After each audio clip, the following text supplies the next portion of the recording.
മലയാള സിനിമയിലെ ഒരു ഗാനഗന്ധർവൻ തന്നെയാണ് ഗായകൻ യേശുദാസ്. ഇപ്പോൾ അദ്ദേഹത്തെ ഹോസ്പിറ്റലിൽ പ്രവേശിപ്പിച്ചു എന്ന വാർത്തയ്ക്കെതിരെ പ്രതികരിക്കുകയാണ് മകനും ഗായകനുമായ വിജയ് യേശുദാസ്.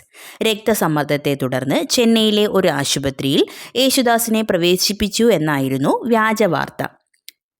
സോഷ്യൽ മീഡിയയിലും ഇത് ചർച്ചയായി. പിന്നാലെയാണ് വിശദീകരണവുമായി വിജയ് യേശുദാസ് എത്തുന്നത്. അദ്ദേഹത്തെ ആശുപത്രിയിൽ പ്രവേശിപ്പിച്ചെന്ന വാർത്ത തെറ്റാണെന്ന് മകൻ വിജയ് യേശുദാസ് പറഞ്ഞു.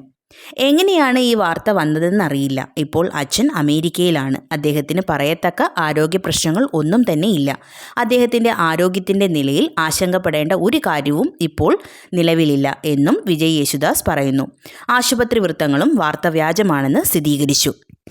അതേസമയം ഇന്ന് രാവിലെയാണ് ഇത്തരം ഒരു വാർത്ത എത്തിയിരുന്നത്. രക്തസമ്മർദ്ദത്തെ തുടർന്ന് ചെന്നൈയിലെ ഒരു ആശുപത്രിയിൽ ഗായകൻ യേശുദാസിനെ പ്രവേശിപ്പിച്ചു എന്നായിരുന്നു വാർത്ത. എന്നാൽ അദ്ദേഹം ഇപ്പോൾ മകനോടൊപ്പം അമേരിക്കയിലാണ് താമസിക്കുന്നത്. ഓഗസ്റ്റിൽ യേശുദാസ് ഇന്ത്യയിൽ എത്തുമെന്നാണ് അദ്ദേഹത്തിൻ്റെ അടുത്ത വൃത്തങ്ങൾ നൽകുന്ന റിപ്പോർട്ട്. ഇതുപോലുള്ള സിനിമ സീരിയൽ വിശേഷങ്ങൾക്കായി നമ്മുടെ ചാനൽ സബ്സ്ക്രൈബ് ചെയ്യാൻ മറക്കരുത്. നന്ദി.